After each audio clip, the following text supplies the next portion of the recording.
क्या मध्य प्रदेश में सभी धर्मों के लिए शादी और तलाक के नियम एक जैसे होंगे? क्या लिव इन रिलेशनशिप का रजिस्ट्रेशन कराना अनिवार्य होगा? इन्हीं सवालों के जवाब जानेंगे आज के इस एक्सप्लेनर में।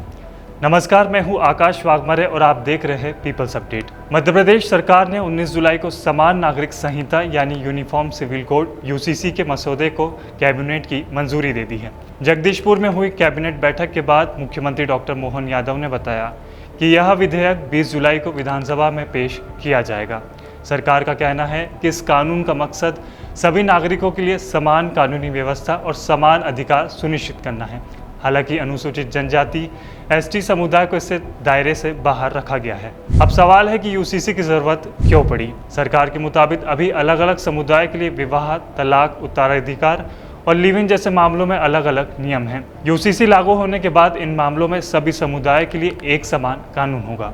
सरकार का दावा है कि समिति को करीब 10 लाख सुझाव मिले, जिसमें 93.54% लोगों ने यूसीसी का समर्थन किया। मुख्यमंत्री ने यह भी कहा कि बड़ी संख्या में मुस्लिम महिलाओं और कई मुस्लिम पुरुषों ने भी समान कानून की मांग की है। अब बात करते हैं सबसे बड़े बदलाव की। यूसीसी लागू होने के बाद एक समय में केवल एक ही शादी मान्य होगी, यानी बहुविवाह की अनुमति नहीं होगी।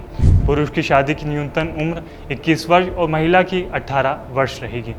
हर विवाह का रजिस्ट्रेशन अनिवार्य होगा। शहरों में यह प्रक्रिया ई नगर पालिका पोर्टल के जरिए और ग्रामीण क्षेत्रों में पंचायत, नगर निकाय या एसडीएम कार्यालय के माध्यम से पूरी होगी। तलाक के नियम भी बदलेंगे। अब केवल कानूनी प्रक्रिया से ही तलाक मान्य होगा।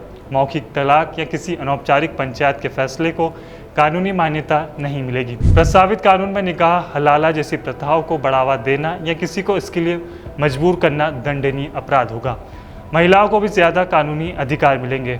उदाहरण के लिए, अगर शादी के समय पति ने किसी दूसरी महिला को गर्भवती किया तो पत्नी विवाह निरस्त कराने की मांग कर सकेगी। संपत्ति और उत्तराधिकार के मामले में बेटा और बेटी दोनों को बराबर अधिकार मिलेंगे। माता और पिता दोनों प्रथम श्रेणी के उत्तराधिकारी होंगे।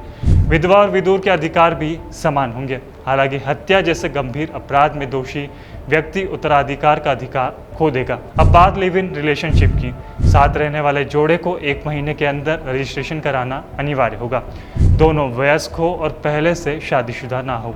अगर किसी पार्टनर की उम्र 21 वर्ष से कम है तो उसकी जानकारी उसके पेरेंट्स को भी दी जाएगी। लिव इन से जन्मने बच्चे को वैध माना जाएगा और उन्हें संपत्ति में समान अधिकार मिलेगा। महिला को छोड़ने पर वह कोर्ट के जरिए भरण पोषण की मांग भी कर सकेगी।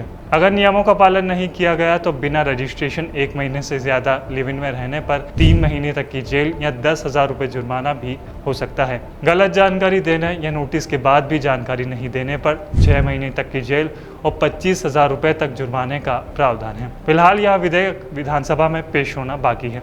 चर्चा और पारित होने के बाद ही यह कानून लागू होगा। फिलहाल आज के एक्सप्लेनर में इतना ही। ऐसे ही रोचक जानकारी के लिए बने रहिए पीपल्स अपडेट के साथ।